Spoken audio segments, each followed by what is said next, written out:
منتخب المغرب رابع العالم يودع من دور ال16 عشان يبقى فيه دور التمانية من بطولة أفريقيا مفيهاش ولا منتخب عربي.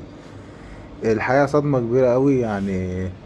بصراحة بعيدا عن الكلام اللي كان بيقوله وليد الركراكي قبل المباراة والتصاريح اللي كان بيقولها اللي فيها يعني بالنسبة لي قلة احترام لمنتخب مصر ولشعب مصر أصلا. ولكن أنا عن نفسي كنت يعني بحب منتخب المغرب وبشجعه. ولكن اللي أنا شفته النهاردة إن منتخب المغرب قدام الفرق الكبيرة في كأس العالم قدر يواكبها.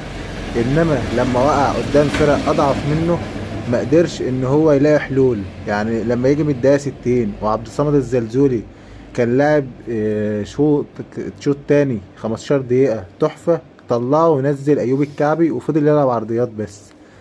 خدمته جت ضربة جزاء وحكيمي ضيعها، ولكن ما يبقاش كل حلولك عرضيات عرضيات ويلاعب يحيى عطية الله.